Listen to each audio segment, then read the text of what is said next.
What's up, you guys? Welcome back to the channel. If you guys are new, my name is Evan and I make videos about hot stocks, dividends, and options. So if that sounds interesting, make sure you guys subscribe and hit the notification bell so you never miss an upload. So in today's video, we're going to go over whether NIO is a buy at $21, and we're also going to cover how they compare to Tesla when Tesla was in their beginning stages of production. But you can see that NIO is up 1% today. During pre-market, they were actually up to $21.80, and then a little bit after the market opened, they dropped almost down to $21 even. And now they've been bouncing around $21.40 to $21.50 for the last couple hours. And in the last week, they're up 14.3% with a pretty flat trend for most of the week.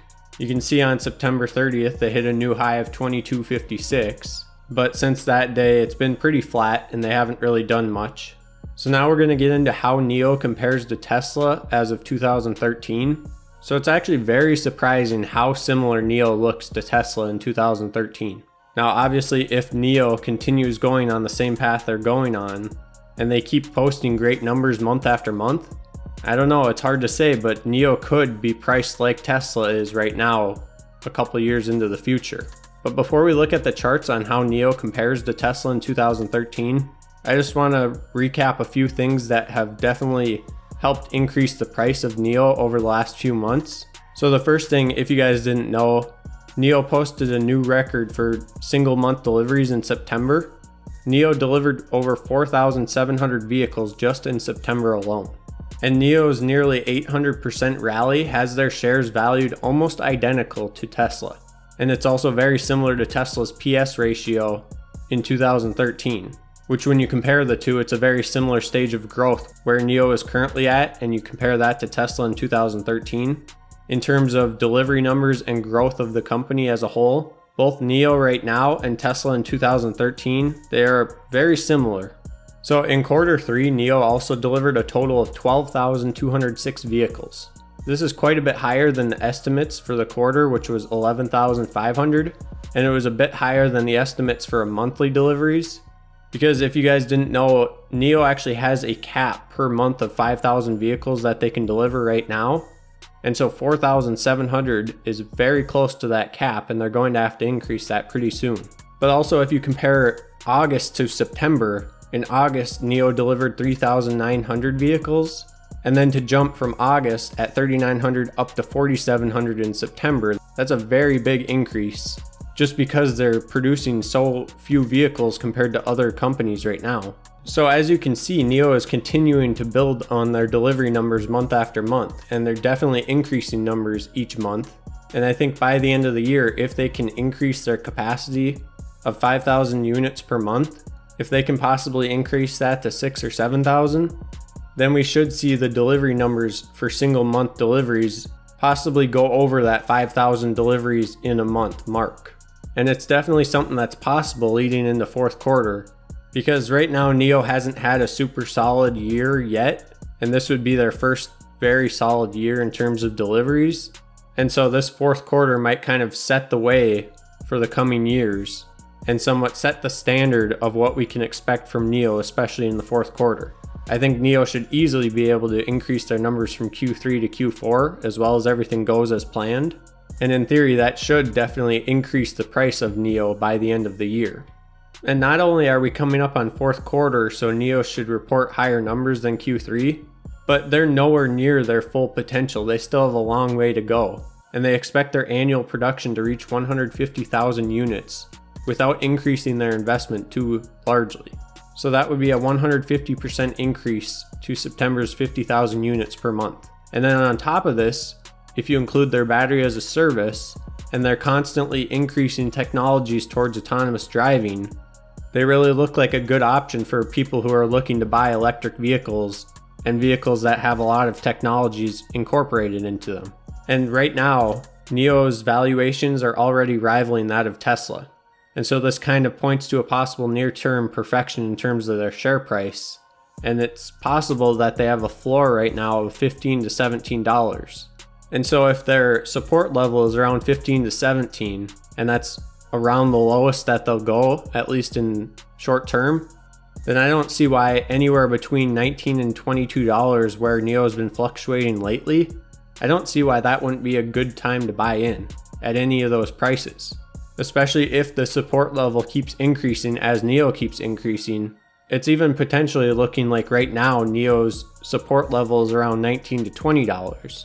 So if you're to buy in at $21, I don't think that's such a bad thing. Maybe short term in the next couple weeks, your portfolio might drop slightly because NIO, obviously they're not just going to go straight up. But I think long term, even if you buy in at $19, $20, or $21, you should definitely make quite a bit of money on that investment. But now here's a chart comparing NIO to Tesla right now, and you can see that both of their PS ratios are very similar. And for those who don't know, a PS ratio is your price to sales ratio. Generally lower is better. It gives a more realistic price to the shares, but the market doesn't always make sense, and sometimes shares continue going up regardless of the PS ratio. But both NIO and Tesla have been very similar in terms of PS ratio since July. And I think one big reason that this is the case is because NIO follows Tesla very similar in terms of their trends. So when you see Tesla go up, typically you see NIO go up as well. It's not always the case, but it's very often that NIO follows Tesla in terms of their ups and downs. Now, one thing that kind of gives me a lot of hope for NIO going forward, and that could potentially skyrocket their share price, is that if you look at a comparison of Tesla in 2013 to NIO right now, Tesla's revenue jumped from 400 million up to 2 billion in 1 year. So if we were to see NIO do a very similar thing and their revenue was to increase fivefold, then we should see the share price really go up. And it is possible because NIO has their market all in China right now, and China is the biggest market. So if there was a place to do it, China would be the place. Now, I'm not saying they're going to 5x their revenue in 1 year, but I don't see why they couldn't if Tesla was able to do it back in 2012 and 2013. So another thing that contributes to NIO's share price is their profitability. Right now, they're looking a lot like Tesla in 2013 in terms of profitability, and it's predicted that NIO still has around 5 to 6 quarters before they're profitable. And that's not too bad because only 1 to 1.5 years before they're profitable. That really compares to Tesla in 2013. But I think they could really hit that sooner if they keep increasing their delivery numbers each month, especially if they can increase their capacity to deliver vehicles somewhere to 6,000 to 7,000 by the end of the year. I think they could become profitable in 4 to 5 quarters, possibly even less. But that's riding on the potential for them to increase capacity each month. If they aren't able to increase their capacity of vehicles they can deliver, it likely will take 5 to 6 or possibly even more quarters than that to become profitable.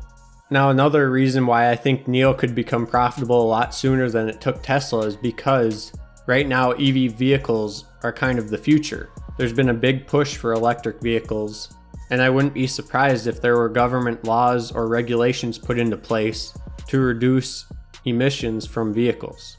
And if that was the case, people are going to have to buy electric vehicles in the future, and then the market as a whole is going to increase. Therefore, NIO will increase as well, and that should help them become profitable sooner. Now, I don't think it's likely that there's going to be government regulations in the next year or two, but something like that in the future would really help put NIO ahead in terms of where Tesla was at quite a few years ago, and I think NIO should be able to pull ahead in comparison to Tesla back in 2013. So like I mentioned before, I think NIO is a good buy at any price right now. I think long term they're only going to go up. If you're a short-term investor, maybe I wouldn't invest in NIO right now because you could see your money drop by quite a bit if NIO dropped by a couple dollars. But with it looking like NIO has support around $18 to $19 or so, if you were to buy in at 21 and it dropped down to 18 or 19, depending on how much you invest, you could lose quite a bit. But if that were to happen, I would just continue holding. NIO should continue going up as long as nothing bad happens for NIO. And I think if you guys are considering buying into NIO and you're long-term investors, I would do it a lot sooner than later, because once NIO becomes profitable and if they start moving vehicles internationally, you guys will definitely regret buying in. And you'll definitely feel bad that you didn't buy in at 21 because you wanted it to drop down to 19 to buy in. So even though you would save a couple dollars per share, I wouldn't bank on trying to get the lowest possible price. You want to be in the market, you don't want to try and time the market. So just as a general rule of thumb, if you guys are looking to buy NIO shares, I would just dollar cost average in. So maybe set aside some money and invest in NIO once a month or once a week or however often you want. And then you'll be buying the average price of NIO as it goes up or down. That should somewhat help those of you who are trying to time the market and get the lowest price of NIO. Now you won't get the lowest price by dollar cost averaging in, but you will get the average price of NIO depending on how long you're investing in them. So for those of you who are invested in NIO or that plan on investing in NIO, are you guys dollar cost averaging in right now, or did you just buy a big lump sum of NIO at one point? Let me know what your guys' strategy is for investing in NIO down below in the comments. Also, if you guys haven't signed up for Webull, make sure you sign up using the link in the description. You'll get 2 free stocks worth anywhere from $8 up to $1,600 when you sign up and deposit $100. And if you wanted, you could just take out those stocks once you get them, and it's basically free money, so you might as well sign up before this promotion ends. Also, if you guys enjoyed the video, make sure you leave a like because it really does help out the channel. And with that said, thank you guys so much for watching, and I'll see you back here in the next one. Bye.